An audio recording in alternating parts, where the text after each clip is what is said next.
உலகமெங்கும் வாழ்கிற ராஜ் தொலைக்காட்சி நேயர்களுக்கு தமிழ் புத்தாண்டு தின நல்வாழ்த்துக்களை பேரன்போடும் மகிழ்ச்சியோடும் அன்போடும் சொல்லி திருப்பத்தூர் மக்களை வணங்கி அவர்களை வாழ்த்தி எங்களுடைய பட்டிமன்றத்தை தொடங்குவதில் பெரும் மகிழ்ச்சி அடைகிறோம்.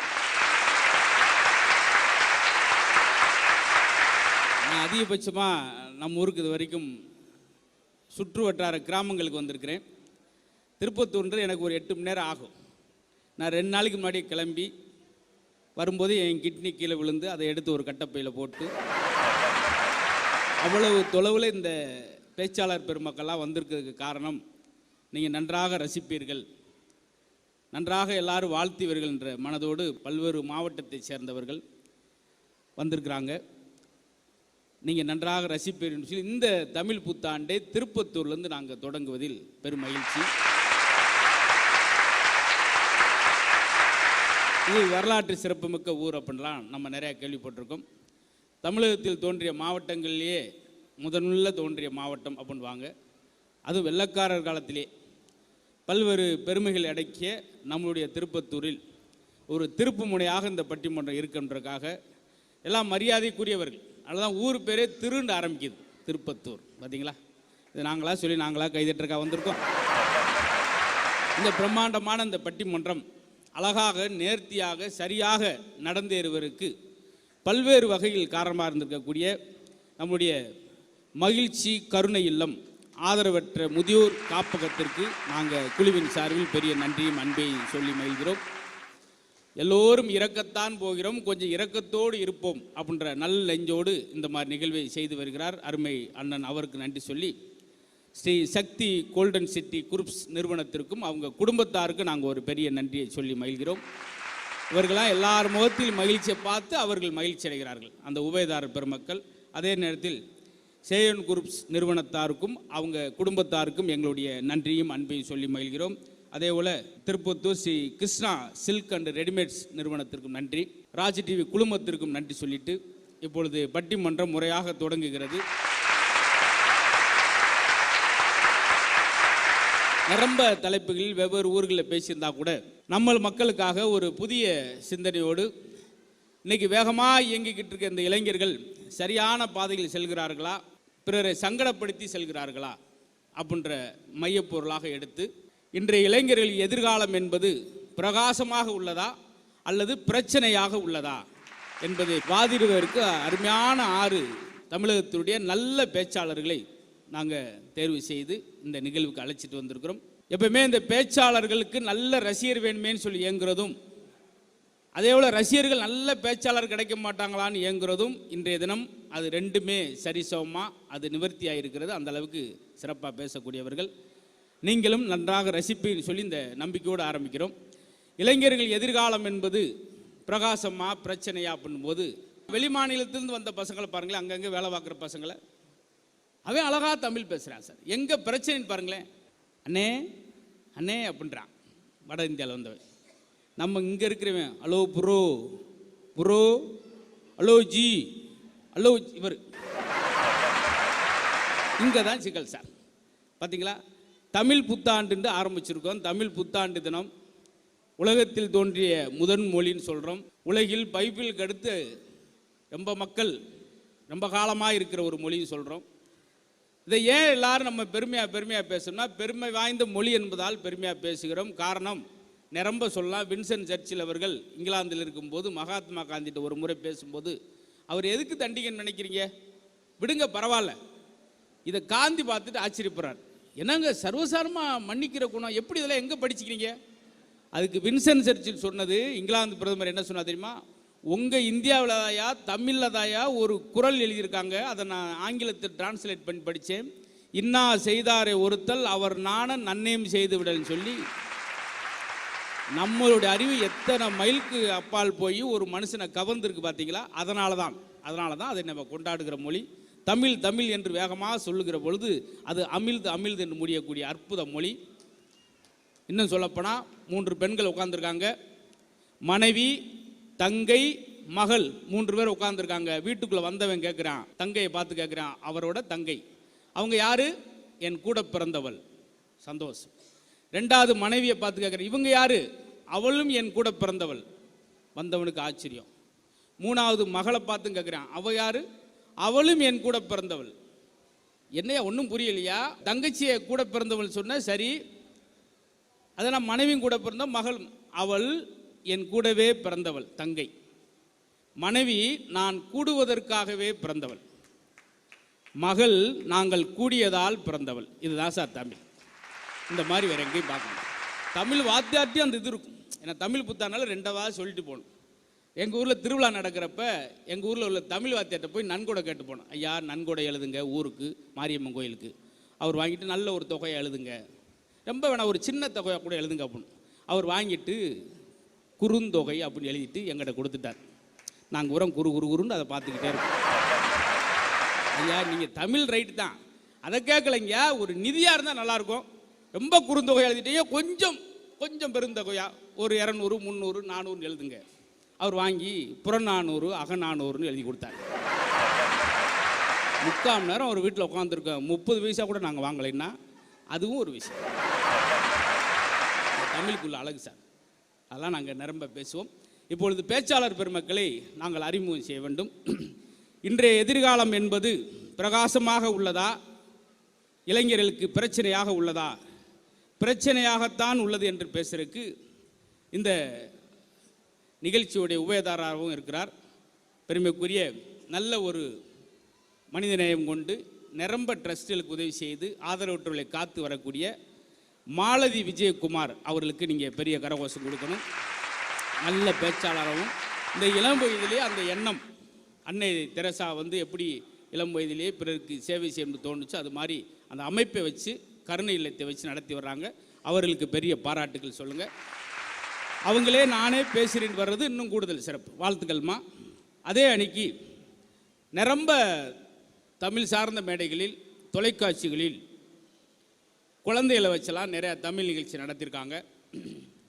அதுபோக இலக்கிய மன்றங்கள், நிறையா கருத்தரங்கங்கள், தமிழில் நடக்கக்கூடிய எல்லா நிகழ்வுகளிலும் தங்களுடைய பங்களிப்பை செய்து வரக்கூடிய சென்னை நித்ய பிரியா அவர்களுக்கு ஒரு கரகோஷம் கொடுத்து அவர்களை வாழ்த்து. நல்ல பட்டிமன்ற பேச்சாளர் மட்டுமல்ல, பாட்டு மன்றத்திலும் நிரம்ப நிகழ்வில் பங்கெடுத்து வர்றாங்க. அதனைத் தொடர்ந்து அதே அணிக்கு இளைஞர்களின் எதிர்காலம் பிரச்சனையாக உள்ளது என்ற அணியை நிறைவு செய்ய அவங்க பார்த்திங்கன்னா திருச்சி பல்வேறு நிகழ்வுகள் வருகிற போது அது ஆண்களாக நாங்கள் பேசி 20 வருஷத்துக்கு முன்னாடி நான் அந்த நிகழ்ச்சியில் பங்கெடுத்தேன். பெண்கள் எங்களாலும் பங்கெடுத்துக்கிற முடியும் என்பது ஒரு சவாலான விஷயம். ஏன்னா பெண்களுக்கு ஹியூமர் சென்ஸ் இல்லைன்னுவாங்க. ஆண்கள்னா ஹியூமர் சென்ஸு, பெண்கள்னா ரூமர் சென்ஸ்னுவாங்க. அவள் அப்படியே இவ இப்படியே பார்த்துருக்கீங்களா?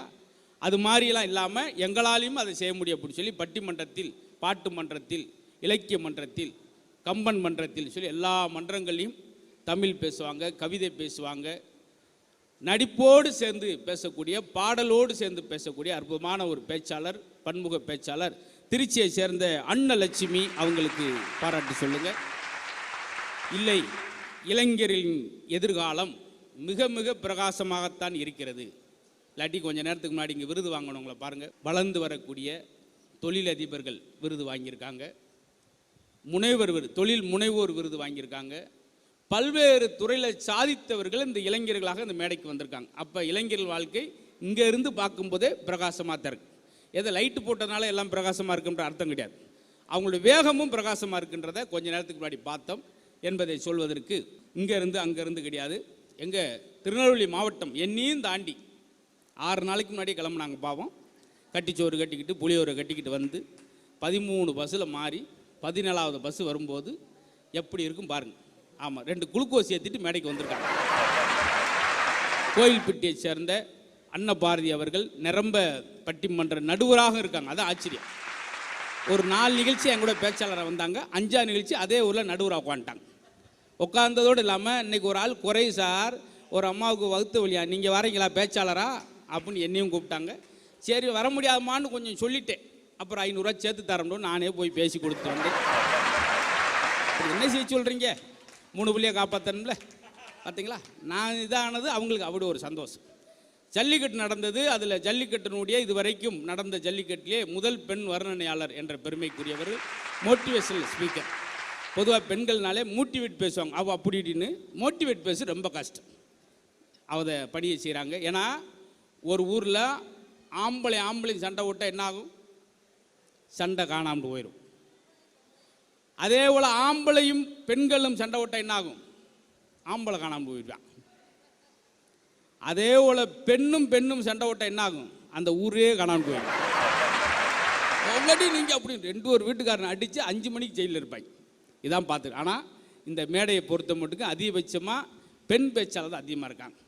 அதே அன்னைக்கு இளைஞர்கள் வாழ்க்கை பிரகாசமாக இருக்கின்ற பேசுறதுக்கு பேராசிரியர் அவர் திருவாரூர் வெளியில் நான் மாலத்தீவில் சென்று முனைவர் பட்டத்தை பெற்று பேராசிரியராகவும் விளங்கி இந்த மாதிரி கூட்டங்களிலும் பெரும் ஆசிரியராகவும் விளங்கி வரக்கூடியவர். நிரம்ப பட்டிமன்றங்கள் பேசியிருக்கிறார், நடுவராக இருந்திருக்கிறார், பாட்டு மன்றத்தில் பேசியிருக்கிறார். அவர் பேசாத மேடை கிடையாது. அந்த அளவுக்கு எல்லா மேடையிலையும் பேசி தன்னுடைய பங்களிப்பை செய்து அருமையான பேரை இதுவரை பெற்று வந்திருக்கக்கூடிய பேராசிரியர் அபு அவர்களுக்கு ஒரு பெரிய பாராட்டு சொல்லும். இந்த மாதிரி பேர் சின்ன பேராக இருந்துச்சுன்னா சொல்கிறவங்களுக்கு ஈஸியாக இருக்கு பார்த்தீங்களா? அப்புன்னு குப்புன்னு எந்திரிச்சுட்டார். அப்படி இருக்கணும். எங்கள் ஊரில் ஒரு பொண்ணு ரொம்ப பிஸியாகவே இருக்கும், எனி டைம் 24 hours பிஸியாக இருக்கும். அந்த பிள்ளைக்கு பேர் என்ன தெரியுமா? பிரியா. பிஸியாகவே இருக்க பிள்ளைக்கு பேர் பிரியா. இந்த நகைச்சுவை முத உங்கள் ஊரில் ஆரம்பித்தேன். அனாதையாக கிடக்க அந்த நகைச்சுவை. இனிமேல் இந்த பிரியா ஜோக்கை ஜென்மத்துக்கும் சொல்லக்கூடாதுன்ற முடிவை இன்னைக்கு திருப்பத்தூரில் எடுத்திருக்கேன். அதே போல் இந்த அணியை நிறைவு செய்ய நல்ல ஒரு ஆசிரியர், நல்ல ஆசிரியருக்கான முழு தகுதி உடையவர். தமிழ் அவள் எவ்வளோ நேரம் பேசினாலும் கேட்டுக்கிட்டே இருக்கலாம். எங்களுக்கெல்லாம் வெளியே தான் இந்த பாராட்டுகள். நான்லாம் பாருங்கள் 33 விருது கொடுத்துருக்காங்க. ஆனால் வீட்டில் வாயை மூடுங்க, உங்களுக்கும் என்ன தெரியும், நகைச்சுவை என்னென்னமோ கொடுத்துருக்காங்க. அது மாதிரி நல்ல ஒரு ஆசிரியர். நிரம்ப மாணவர்கள் அவர்கிட்ட படித்தாலே, அவர் தமிழை கேட்டாலே கவிப்பேரசு என்ன சொன்னார்னா, நான் TM சவுந்தரராஜன் அவர்கள் பாடலை போட்டு காமிச்சு என் குழந்தைகளுக்கு தமிழ் கற்றுக் கொடுப்பேன் அப்படின்னார். அந்த மாதிரி இன்றைக்கி மேடைகளில் தமிழ் பேசுகிறவங்களே குறைஞ்சி போச்சு. சென்னைக்கு அன்னைக்கு போயிருந்த ஒரு நிகழ்ச்சிக்கு, குரம்பேட்டைக்கு, சாரை இசுக்குன்னு போடா அப்படின்னாங்க. நான் பயந்துட்டேன், என்ன தப்புனோ இழுத்துக்கிட்டு போடான்ற மாதிரி ஆயிடுச்சு. அழைச்சிட்டு வாங்க அப்படிலாம் சொல்லுவாங்க, மாறிக்கிடுச்சு.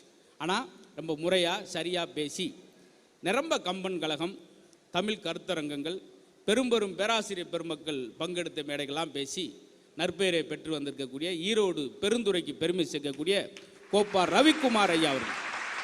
அதுங்களா எந்திரிச்சு பண்பா, இவங்க மனைவிக்கு இவருக்கு சண்டையே வராது.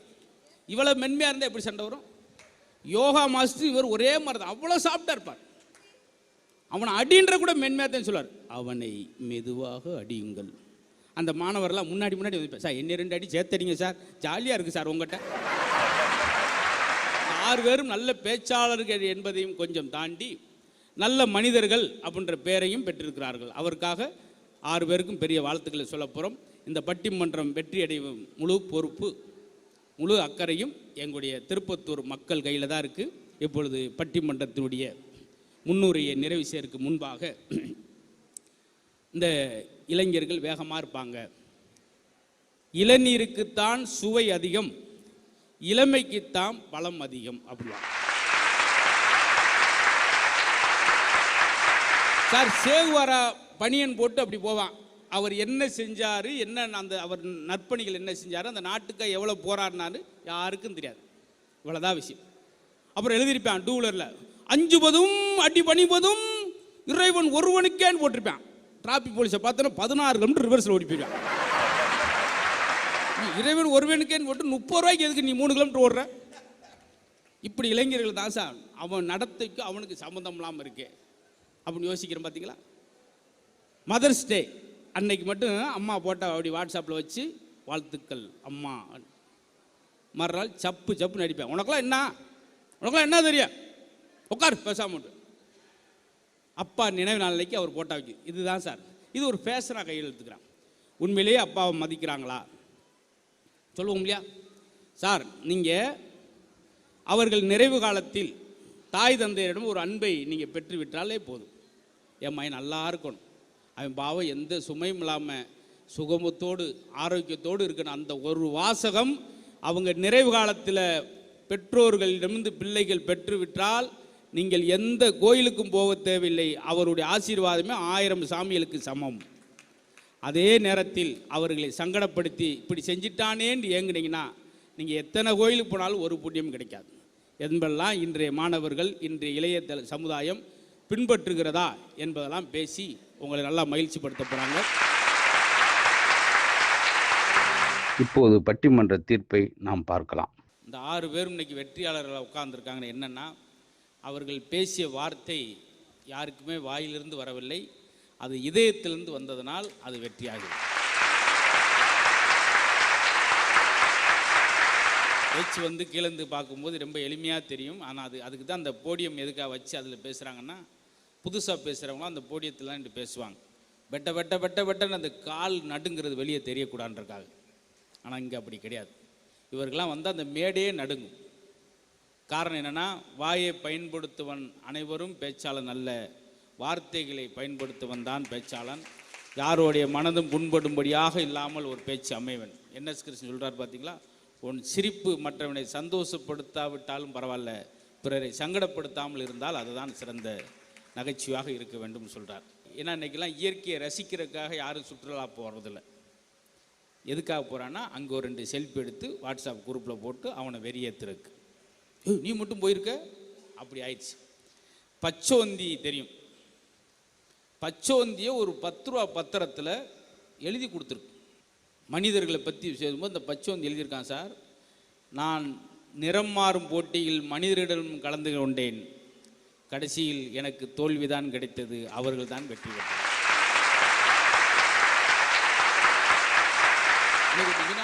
மாப்பிள்ளை நாளைக்கு காலைல 7 மணிக்கு உன் வீட்டு வாசலில் ராயல் என்ஃபீல்டு ஆரன் அடிப்பேன், நீ வெளியே வந்துடு.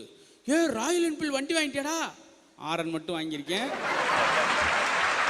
ஆசிரியர்லாம் பேசினாங்க. நிறைவாக பேசும்போது, எங்கள் சார் இன்னைக்கு பசங்களை அடிக்க முடியுது பார்த்தீங்களா, எங்கள் சார் வகுப்புக்குள்ள வந்தோன்னு முத்து பேசாத, பேசினா வெளியே போகணும்னு சொன்ன அதே வாத்தியார் என்னை அதே காலேஜுக்கு 4 முறை சிறப்பு விருந்தினா கூப்பிட்டு 1 மணி நேரம் பேசுங்க அப்படின்றார். அதுக்கு என்ன காரணம் தெரியுமா? ஆசிரியர் பேச்சை நாங்கள் கேட்போம். அடித்தால் அதை நாங்கள் அன்னைக்கு கொஞ்சம் கடினமாக இருந்துச்சு, அவர்கள் அடித்த அடிதான் இன்னைக்கு ஒரு நடுவராக வந்து உங்கள்கிட்ட பேசுகிறேன்னா, இன்றைக்கு உள்ள இளைஞர்கள் பிரச்சனையாக இருக்கிறதுக்கு ஒரு காரணம் அதுவே ஒரு அவமானம் நினைக்கிறான். பாருங்கள், திருவள்ளூரில் ஒரு வாத்தியார், பிடி வாத்தியார் அடிச்சிட்டார் சார். அப்பயே அவங்க வாட்ஸ்அப்பில் அவங்க அப்பாவுக்கு கால் பண்ணி சொன்னதில் பஸ் ஸ்டாண்டில் 11 பேர் வந்து அந்த பிடி வாத்தியார் அடிக்கிறாங்க. அவர் அடித்தது என்ன, அவருக்கு சம்பளம் கூட போதா? ஒவ்வொரு அடிக்கும் கிடையாது. பார்த்தீங்களா, இதுதான் என்றைக்கு இந்த வாத்தியார்கள் பெரம்ப கீழே வைத்தார்களோ அன்றைக்கு போலீஸுக்காரெல்லாம் பெரம்பு எடுக்கிற சூழல் வந்துருச்சு. அதுவும் சாதாரண நக்கல் நையாண்டி கேட்பார். இந்த வாத்தியார்னால சொல்கிறேன், அவரே கேட்டிருக்கார். குமரேசா எந்திரி, 7 7 எவ்வளவுண்டார், பட்ட பட்ட பட்டன்னு வருத்துட்டான். ஏன்னா எப்பயுமே நல்ல தெரிஞ்ச கேள்வியை பக்கத்தில் கேட்பாங்க, தெரியாத கேள்வி நம்மகிட்ட வரும். 7 7 அப்படின்னு தண்ணியை குடிச்சு 1 லிட்டர் தண்ணியை காலி பண்ணி 7 7 26 அப்படின்னா வெரி குட் உட்காந்துருக்கார். பக்கத்தில் கொஞ்சம் வேர்த்துருச்சு. சார் என்ன சார் 7 7 14 26 வெரி குட்ன்றீங்க? நேற்று 43 இன்னைக்கு பரவாயில்ல, ஓரளவு 26க்கு வந்திருக்கான். இந்த வாரம் வெள்ளிக்கிழமை 14ன்னு சொல்லுவேன். ஏன்னா நியரஸ்ட் ஆன்சர் பண்ணாலே போதும்னு வாத்தியார்லாம் இப்போ 5 மார்க் கொடுத்துட்றாங்க. 10 மார்க் கேள்விக்கு ஓரளவு வந்தாலே போதும். கழுது என்னத்த வேணி கரெக்டாலாம் தேவையில்லை. ஒருத்தெல்லாம் சீதைக்கு ராமன் சித்தப்பான் போட்டிருந்தேன், அதுக்கு 3 மார்க் போட்டுக்காரு. என்ன சார் சீதைக்கு ராம சித்தப்பான் சின்னம்மான் போட்டா என்ன சார் செய்ய போகிறோம்? முதல்ல ஆம்பளைன்னு கண்டுபிடிச்சால அதுக்கு 3 மார்க் போடு. இன்னைக்கு நிலவரம் ரொம்ப கலவரமாக போகிறதுனால தான் இவ்வளோ பிரச்சனைகள் எங்களுக்கு இருக்குன்னு சொல்லி ரொம்ப திண்டாடி போய் சில நேரம் கொஸ்டின் கொடுத்தோடனே ஒருத்தெல்லாம் எந்திரிச்சு, சார் வேறு கொஸ்டின் கொடுங்க சார். ஏப்பா இதில் எனக்கு எதுவுமே தெரியலை சார். இவனுக்குண்டு மாயாண்டின்னு அடித்தா கொஸ்டின் கொடுக்க முடியும்? என்ன நக்கல் பார்த்தீங்களா சார்? பூக்களை ஏன் எல்லாரும் விரும்புகிறோம்? சிரிச்சுக்கிட்டே இருக்கு. எந்த மனுஷனை விரும்பும்? சிரிச்சுக்கிட்டே இருக்க மனுஷன் தான் எல்லாருக்கும். அதுக்காக எனி டைம் சிரிக்கூடாது. 3 மணிக்கு அலாரம் வச்சு படுத்துடக்கூடாது. பக்கத்துக்கு ஓடிப்பினேன் வீட்டை அத்தாடி இவங்க திடீர்னு எந்திரிப்பாங்கடா. அதுக்குன்னு ஒரு டைம், அதுக்குன்னு ஒரு நாள். இந்த மாதிரி தமிழ் புத்தாண்டில் உட்காந்து சந்தோஷமாக ஒரு கோழி எப்படி சார் அறிமுகப்படுத்துவோம்? சார் வெட்டக்கோழி சார், முட்டைக்கோழி 4 முட்டை போட்டிருக்கு, நீங்கள் எண்ணெயே ஊற்ற வேணாம், அப்படியே மிதக்கும் சார் அப்படின்னு கோழி அறிமுகப்படுத்தணும். ஆட்டுக்குட்டி எப்படி அறிமுகப்படுத்துவான் சார்? செம்மறி ஆடு கிடையாது. சில பாருங்கள், சில ஆட்டுக்கறி இதில் செம்மறி ஆடை போட்டு வாழை மட்டும் வெள்ளையாட்டு வாழை தொங்க விட்டுருப்பேன். எப்படிலாம் அந்த வாழை நான் பார்த்துக்கிட்டே இருக்கேன். 1 மாதமாக அந்த வாழை பிரிச்சில் வச்சுட்டு கட்டி விட்றாரு ஞாயிற்றுக்கிழமை.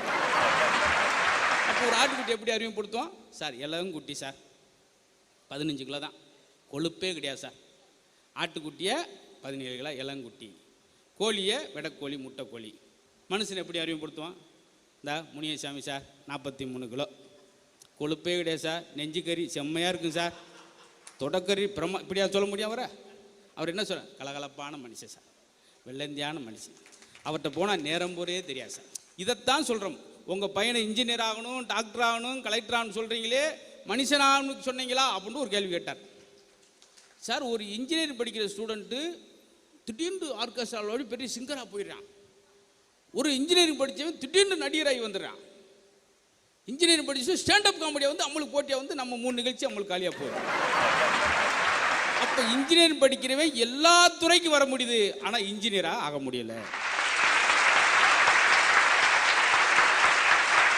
இப்போ நம்ம பட்டிமன்றமே ஒரு குழப்பத்தில் போய்கிட்டு. இப்போ எல்லாரும் பார்க்குறாங்க, எல்லாம் ரைட்டு, இப்போ எப்படி இவன் தீர்ப்பு சொல்லிட்டான்னு இன்னைக்கு பார்க்கணுமையா அப்படின்னு நீங்கள் எதிர்பார்க்குறீங்க. தெரிஞ்சால் சொல்லிட மாட்டோமா சார்? இளைஞர் வாழ்க்கை பிரகாசமாக உள்ளதா பிரச்சனை. 72 ரிக்ஷாக்காரன் ஒரு படம் வந்துச்சு. அதில் அந்த படம் போட்ட உடனே ஒரு தொழிலாளியை, கூலி தொழிலாளியை ஒருத்தர் அசோகன் சுட்டு கொண்டுருவார். அந்த குழந்தை மட்டும் தவிக்கும். அது மேஜர் சுந்தரராஜன் அங்கேருந்து பார்ப்பார். அவர் தான் ஜட்ஜு, நீதிபதி. எம்ஜிஆர் பார்த்துருவார். அதை அந்த குழந்தைய மட்டும் தூக்கிட்டு நேராக கோர்ட்டுக்கு வருவார். அங்கே கேட்பாங்க, மாணிக்கம் நீங்கள் என்ன சொல்ல விரும்புகிறீங்க? அவர் சொன்னதை இப்போ தீர்ப்பாக சொல்ல போகிறேன். அங்கே தலைவர் சொல்வார், நடந்ததை நான் சொல்லிட்டேன், நடக்காத வக்கீல் சொல்லிட்டார், இனிமேல் நடக்க போகிறத அது நீங்கள் தான் சொல்லணும். அப்படி பிரகாசமாக உள்ளதுன்னு இவங்க சொல்லிட்டாங்க, பிரச்சனையாக உள்ளதுன்னு நாங்கள் சொல்லிட்டேன். ஆனால் நீங்கள் மட்டும் என்ன நகைச்சுவை சொன்னாலும் எந்திரிச்சு போகாமலே உட்காந்துருக்கீங்க. என்னென்னா உங்களுக்கெல்லாம் பஸ்ஸு 10:15 நினைக்கிறேன், அப்படி இல்லைல்ல, எல்லாமே உள்ளூர் வாசி. இப்படி தான் சார் ஒரு புத்தாண்டை தொடங்கணும். பட்டிமன்றத்துடைய அழகு என்னென்னா, எந்த மொழிகளிலும் பட்டிமன்றம் கிடையாது, தமிழுக்கு மட்டுமே கிடைச்ச அற்புதமான வரப்பிரசு. பாடல்களை எங்கேயும் பாடலாம். அது தெலுங்கில் பாடலாம், மலையாளத்தில் பாடலாம், உத்தரப்பிரதேசம், பஞ்சாப் வரைக்கும் பாடலாம். பாடகர் எல்லாத்தையும். பட்டிமன்றம்னா தமிழ் கிடைச்ச அழகு. அதை இன்னைக்கும் கேட்டு மகிழ்கிறாரு வைக்கிறாங்கன்னும் போது கொஞ்சம் பிரகாசம் இருக்கிற மாதிரி தெரியும். ஆனால் நிலவரம் என்ன? 2 வயது குழந்தைக்கு பாலியல் துன்புறுத்தல். 2 வயது குழந்தைய தூக்கி கொஞ்சுகிற வயசு சார். எவ்வளோ பெரிய ஒரு சைக்கோ கூட குழந்தைய அந்த மாதிரி பார்வையில் பார்க்க மாட்டேன். அது இன்று விதிவிலக்காக இருக்குது பார்த்தீங்களா? ஏதோ ஒரு குழந்தைக்கு ஏற்பட்டுன்னு சொல்லி நம்ம தூரத்துலேருந்து போக முடியாது. பரவி வர்ற வேகத்தில் அது ஒரு காலத்தில் நம்ம பேரம்பேத்திக்கு வர வாய்ப்பு இருக்குது. இது யார் காரணம் சார்? இளைஞர்கள். அதுக்கு என்ன காரணம்? போதை வஸ்துக்கள். ஒரு போலீஸ் அதிகாரி என்று சொன்னார், ஏன்னா சார் நீங்கள் அவனை அடித்து என்னன்னு கேட்க வேண்டியானா சார்? சார் அவன் அந்த போதிலும் தெளிஞ்சு வரைக்கும் 24 மணி நேரம் ஆகும் சார், நான் எப்படி சார் விசாரிக்கிறது? அதுக்கு மீறி போனால் கோர்ட்டில் என்ன கேட்குறாங்க, போலீஸ்காரர் உங்களை அடித்தாரான்னு கேட்குறாங்க. நான் என்ன சார் செய்கிறேன்னு சொல்லி அவர் பங்குக்கு ஒன்று சொல்லலாம். இப்போ தூத்துக்குடி நடந்துச்சே அந்த பையன் பாருங்கள், எட்டயபுரத்தில் என்ன செஞ்சுருக்கிறான்? 60 வயசு மூதாட்டிக்கு தொந்தரவு கொடுத்துருக்கு. அதுக்காக உள்ளே போயிருக்கான். அப்போ என்ன செஞ்சுருக்கணும்? தண்டனை கடுமையாக இருந்திருந்தால் அவன் மறுபடியும் வெளியே வந்திருக்க மாட்டான். இப்போ ஒரு நம்மளுடைய அழகான படித்த அந்த சிறுமிக்கு அந்த தொந்தரவு பெண் குழந்தை வைத்திருக்க ரொம்ப பதட்டத்தோடு பயத்தோடு இருக்காங்க. அது கைபேசி வந்த பின்னாடி இதெல்லாம் பிரச்சனையாக உள்ளதுக்கு இவங்க சொன்னாங்க. பிரகாசம் உள்ளதுக்கு எவ்வளோ விஷயம் சொன்னாங்க பார்த்தீங்களா? லிடியன் ஒரு பையன் அவன் செஞ்ச சாதனை சொல்லவா சார்? பார்த்தீங்களா? அவங்க அதான் பெற்றோர்கள் எப்பயுமே வழிகாட்டுவோராக இல்லாமல் வாழ்ந்து காட்டுவோராக இருக்க வேண்டும். ஏய் ஸ்மோக் பண்ணக்கூடாது, ஸ்மோக் பண்ணக்கூடாதா அப்படின்னு இவர் குப்புன்னு புகையாக விட்டாருன்னு அவன் எப்படி கேட்பேன்? ஸ்மோக் பண்ணக்கூடாது ஒரு நேரம் சொல்லிட்டு அப்பாவுக்கு 2 வாய்ட்டு சிகரெட் வாங்கிட்டு வா அப்படின்னா வரும்போது அங்கிட்டு ஓரத்துலேருந்து ஒரு ஊதி பார்ப்பேன். என்ன தினம் ஊதுறாரு, நம்ம ஒரு புகையை விட்டு பார்ப்போம். அப்படி முதல்ல நம்ம அதை சரி பண்ணிட்டு தானே சார் அவனை சொல்லணும். நிறைய இடத்துல நடக்காது. அம்மாவே சொல்லியிருக்காங்க, எங்க இங்கே பாருங்க கொடுமையா நம்ம பையன் யாரோ ஒரு பென்சில் தூக்கிட்டு வந்திருக்காங்க கிளாஸ்ல இருந்து, சப்பு சப்புன்னு அடிச்சிருக்காரு ராஸ்கல். கௌரவத்தை கெடுக்க பார்க்குறியா? கட்டி காப்பாத்து கௌரவத்தை ராஸ்கல். அதான் இன்னைக்கு பென்சில் தூக்குவா, அப்புறம் பேனா தூக்குவா. திருட்டு மட்டும் இருக்கக்கூடாது. அதான் அப்பா ஆபீஸ்ல இருந்து பேனா எடுத்துட்டு வரலடா. இது எப்படி சார் இருக்கு? இப்போ வெளிநாட்டிலையும் கல்யாணம் நடக்குது, நம்ம நாட்டிலையும் கல்யாணம் நடக்குது. வெளிநாட்டிலையும் கல்யாணம், நம்ம நாட்டிலும் கல்யாணம். வெளிநாட்டில் ஒரு 500 பத்திரிக்கை கொடுத்தா 400 பேர் வர்றாங்க, 350 கிஃப்ட் வருது, சந்தோஷமாக மணமக்கள் இருக்காங்க. நம்ம ஊரில் 400 பத்திரிக்கை கொடுத்தா 2330 பேர் வர்றாங்க. வந்து டைனிங்காலவே குப்பை தொட்டி மாதிரி ஆக்கி, மாட்டு தொழுவு மாதிரி ஆக்கி, பொண்ணு மாப்பிள்ளையே பயந்து சாப்பாடு ரெடினோட மாப்பிள்ளை மாலை எடுத்து போட்டு ஓட்டிருக்கேன் முதலா சாப்பிட்றதுக்கு. ஐய ரசத்தை ஊற்றுங்க அப்படி. அப்போ வெளிநாட்டில் 500 பத்திரிக்கை கொடுத்தா 450 பேர் வராங்க, 400 கிஃப்ட் வருது, அவன் பொழைச்சிக்கிறான். நம்ம ஊரில் 400 பத்தி 2300 பேர் வந்தா அவன் என்ன செய்வான்? கடைசியில் மண்டபத்துக்கு ஃபோன் வருது. சார், அந்த மண்டபத்துக்காரர் சொல்கிறாரு, மாப்பிள்ளையோட அப்போ பொண்ணு விட்டு அப்பாவுக்கு அடிச்சு, சார் எல்லாம் முடிஞ்சு 5 பிளாஸ்டிக் சேரை காணாம் சார், குழம்பு கரண்டி ஒரு நாளை காணாம் சார், இந்த குண்டாவில் மட்டனோடு தூக்கிட்டு போயிருக்காங்க சார் ஒரு அண்டாவை, அவன் யாருன்னு எனக்கு தெரியணும் சார். இவ்வளோ பஞ்சாயத்து எங்கே வருது சார்? இதான் சார் வளர்ந்து வர பிரகாசமாக இருக்குது. எங்கே போனாலும் பிரச்சனையாக தானே, எதை தொட்டாலும் பிரச்சனையாக இருக்கே அப்படின்ட்டு சொல்லிக்கிட்டே இருந்தாங்க. நீங்கள் கேட்டுக்கிட்டே இருந்தீங்க. அன்னைக்கும் மது இருந்துச்சு, ஆனால் அது கொஞ்சம் ஒரு பாசிட்டிவாக இருக்குது. இப்போ கண்ணதாசன் அவர் சாப்பிடாதா, ஆனால் எவ்வளோ தத்துவங்களை. அவர் ஒரு தடவை வாலி ஒரு அழகான பாட்டு எழுதுனதுக்கா என்ன செஞ்சிருக்காரு, இவர் எப்போ வெளிநாட்டு போகிறவர் கண்ணதாசன் விலை உயர்ந்து ஒரு மது வாங்கிட்டு வந்து வாலிக்கு கொடுத்துருக்கார். அதுக்கு வாலி சொன்னார், என் பாட்டு பிடிச்சு அவர் எனக்கு ஒரு பாட்டில் கொடுத்துருக்காருன்னு சொல்லி அவர் ஒரு கவிதையாக சொன்னார். ஆனால் இன்றைய இளைஞருடைய நிலைமை, பெற்றோரை மதிப்பதில்லை, ஆசிரியருக்கு மரியாதை கொடுப்பதில்லை, மாதா பிதா குரு தெய்வம் என்று சொன்னாங்க. அதை பற்றி யார், நாங்களாம் எங்கள் வாத்தியாருக்கு சைக்கிள் தொடச்சி வைப்போம், அதெல்லாம் குரு புண்ணியம் மாதிரி ஒரு விஷயமெல்லாம் சொல்லிகிட்டே வந்தாங்க. அதே போல் இளைஞர்கள் பயன்படாதவர்கள் அல்ல சார், அவங்ககிட்ட விஷயம் இருக்குது. வெளிநாடு போயிட்டு பெர்மிட் விசா 10 வருஷம் எடுத்து போயிட்டு தான் அப்பா இறந்தது கூட வராமல், ஏன்னா அப்பா இறந்ததுக்கு வந்தால் ஒரு 20,000 ரூபாய் செலவாயிரும். அந்த 20,000 ரூபா இருந்தால் தங்கச்சிக்கு 2 பவுன் நகை எடுத்துடலாம், வேகமாக கல்யாணம் பண்ணி வச்சிடலாம். 2 தங்கைகளுக்கும் கல்யாணம் பண்ணி வச்சு, அப்பாவுக்கு ஆஸ்பத்திரி செலவை பார்த்துக்கிட்டு, அப்பா வாங்கின வீட்டு கடனை பூரா அடைச்சிட்டு எல்லாம் முடிச்சுட்டு 42 வயசில் கல்யாணம் பண்ணுற ஒரு இளைஞனுடைய வாழ்க்கை பிரகாசமாக இல்லையா? அது இன்றைக்கி எத்தனை கிராமங்களில் நடக்குது. அதைத்தான் நாங்கள் சொல்கிறோம் பிரகாசமாக இருக்குதுன்னு. யார் சார் கேட்குறீங்க? அதே போல் ஏன் பிரச்சனையாக இருக்குன்னு அவங்க சொன்னாங்கன்னா, ஒரு காலத்தில் திருப்பூர் போனால் அந்த எங்களை மாதிரி மதுரை, விருதுநகர் அந்த பக்கம் இருந்து எல்லாரும் பிழைப்புக்காக வந்து திருப்பூரில் தங்கி வேலை பார்ப்பாங்க. இன்றைக்கி திருப்பூருக்குள்ளே போனீங்கன்னா ஒரு தமிழரும் கிடையாது, பூரா பீகார் வட இந்தியாவிலேருந்து வந்தவங்க தான் 65% வேலை பார்க்குறாங்க. இந்த வேலைகள்லாம் யாருக்கு போயிடுச்சு அப்படின்னா வட இந்தியர்களுக்கு போயிடுச்சு. காரணம், அவன் 18 மணி நேரம் வேலை பார்க்குறான், 10க்கு 10 ரூமில் 15 பேர் தங்குறாங்க. சனி ஞாயிறு எதுவும் கேட்குறதில்ல, ட்ரிங்க்ஸு கேட்குறதில்ல. அவன் பாட்டுக்கு அந்த அதை தொடப்பா அப்படின்னா மண்டி போட்டு தொடக்கும். நம்மள்கிட்ட சொல்லுங்கள், தம்பி அங்கே தூசி இருக்கு, அப்படி தான் சார் இருக்கும். என்னத்தை செய்ய சொல்கிறீங்க? தூசி வந்துக்கிட்டு தான் இருக்கேன், இருக்கவா நான் கிளம்பவா அப்படின்றேன். இப்படியே பேசி பேசி வேலை வாய்ப்பு பூரா ஒரு ஆளுக்கு போகுது. இது நம்ம இன்னைக்கு ரேசாக தெரியும், 5 லட்சம் பேர் 10 லட்சம் பேர் வந்து கோடிக்கணக்கில் இங்கே வரும்போது தமிழருக்கான வேலை வாய்ப்புகள் மறுக்கப்படுகிறது. இது ஒரு பின்னாடி பெரிய பிரச்சனையாக வரும்னு சொல்லி மாறி மாறி சொன்னாங்க. இப்போ நிறைவு செய்யணும், அதுக்கு தான் யோசிச்சுக்கிட்டு இருக்கேன். என்ன செய்யலாம், நிறைவு செய்யலாமா, இல்லை இந்த பட்டிமன்ற தீர்ப்பை அடுத்த புத்தாண்டுக்கு ஒத்தி வைக்கலாமா அப்படின்ற ஒரு முடிவை எடுத்துக்கிட்டு இருக்கேன். அதே போல் பெற்றோர்கள் கனவு காணுங்கள், உங்கள் குழந்தைகளை சொல்கிறீங்க, அவங்கள கனவு காண விட மாட்டீங்க. உங்கள் கனவு என்னவோ அதை அவங்ககிட்ட திணிக்கன்னு பார்க்குறேன். உங்கள் கண்ணாடியிலேருந்து அவங்கள பார்க்க சொல்லாங்க. உங்களுடைய பவர் கிளாஸ் வேறு, அவங்களுடைய பவர் கிளாஸ் வேறு. உங்கள் குழந்தைக்கு என்ன பிடிச்சிருக்கு, அதே நேரத்தில் அன்புக்குரிய பெற்றோர்களே, உங்கள் குழந்தைக்கு வேண்டியதெல்லாம் உடைகள் வாங்கி தரீங்க, உணவு வாங்கி தரீங்க, பிடிச்சதெல்லாம் வாங்கி கொடுப்பது உங்கள் குழந்தைக்கு எவ்வளோ பெரிய அன்போ, அதே போல் உங்கள் குழந்தையை கண்டிப்பது பேரன்பு. அந்த கண்டிப்பது தற்சமயம் அவங்களுக்கு ஒரு சங்கடத்தை தரும், பிற்காலத்தில் பெரிய பயனை தரும். அதுதான் என்னையெல்லாம் இந்த இடத்துக்கு கொண்டு வந்தது காரணம். ஆக கண்டிப்பதும் ஒரு அன்பு தான். ஆக நல்ல பிரகாசமாக இந்த இளைஞர்கள் கோலார் தங்க வயலில் பார்த்தீங்களா, காலை இழந்தா 15,000 ரூபா, கையை இழந்தா 30,000 ரூபான்னு சொல்கிற நேரத்தில் பிள்ளைகளுக்காக, தன்னுடைய தங்கைகளுக்காக வேணுமனே கீழே விழுந்து கால்களை இழந்து தங்கைக்கு பந்தக்கால் போட்ட பசங்கள்லாம் உண்டுன்னு சொல்லி அப்துல் காதர் ஒரு மேடையில் சொல்லி கேள்விப்பட்டிருக்கேன். அப்படிலாம் இளைஞர் இருக்காங்க. ஆனாலும் சமீப காலமாக ஒரு 6 ஆண்டு காலம் இந்த மதுவின் பாதையில் போதையில் போயிருக்கக்கூடிய பசங்க மீண்டு வெளியே வரலவில்லை என்றால் இது பிரச்சனை மேலும் மேலும் அதிகரித்து தான் போகும். முன்னோர்கள் பெரியோர்கள் அவர்கள் சொற்கள்லாம் கேட்டு மீண்டும் நல்வழிக்கு வரணும்னா அதுலேருந்து வெளியே வந்தால் மட்டும்தான் அந்த இளைஞர்கள் வாழ்க்கை பிரகாசமாக இருக்கும் என்று சொல்லி இப்பொழுதும் ஆரோக்கியமாக இருக்கிறார்கள். ஏதோ அங்கங்கே நடக்கிற சின்ன விஷயங்களை சுட்டி காட்ட முடியாது, பிரகாசமாக இருக்கிறது. இதுவே இருக்கட்டும், வேறு வழி வந்தால் இளைஞர்கள் பார்த்து சரி செய்து கொள்ள வேண்டும் என்று சொல்லி பாசிட்டிவாகவே ஒரு தமிழ் புத்தாண்டை தொடங்கும் என்றதுக்காக சொல்கிறோம்.